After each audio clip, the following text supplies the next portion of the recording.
Hello guys! Ayan! Kainan na guys! Dispiras na po ng Christmas. Diba? Di po ako makangiti dahil po alam niyo na, bungal na po tayo guys. Nag-abroad tayo, buo yung ngipin, pero pag nag-for good, wala na. Yung ngipin natin ay bawas-bawas na. Nasira na guys. Ayan. Guys, ano po handa? Ano po handa nyo? Pwede ba makikain? Ako wala po akong handa kasi ako lang po nagsusulo. Ako lang po ako lang sulo ko lang dito sa kwarto. Ayan. Wala rin po yung mga alaga ko, nakabakasyon po sila. Kaya, heto, kahit malungkot, piliin natin maging masaya. Dahil nga po hindi ako nakauwi, dahil nga daw na-scam, di nabayaran yung ticket ko. Ayan. Pero kayo guys na kasama nyo yung mga mahal nyo sa buhay, enjoy nyo lang po yun. Pag-celebrate ng Christmas, maging happy. Iwasan nyo muna po yung mga problema.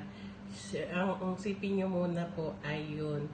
Buo kayong pamilya, hindi po gaya ko na ilang taon na rin po akong hindi nakakauwi. Mula po 2020 hanggang ngayon po 2024, hindi pa po ako nakapagbakasyon.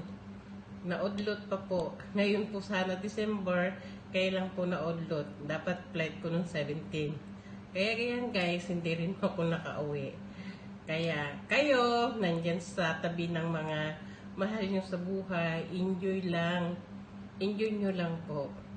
Ipagtabi nyo muna lahat ng problema sa isang sulok kasi isang araw lang po yung Christmas. Ayan.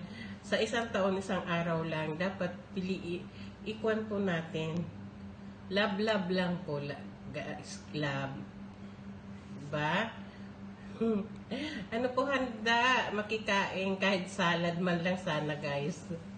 Ako wala. Ayan. Noon, tuwing Christmas, may natatanggap akong gift sa amo kong babae. Pero ngayon po, dahil wala na po siya dito sa bahay, wala na rin po ako natatanggap.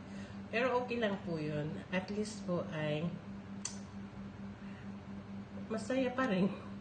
Yun lang guys. Bye-bye everyone. Good evening guys. Kain-kain. Enjoy lang po. Happy lang. Happy lang.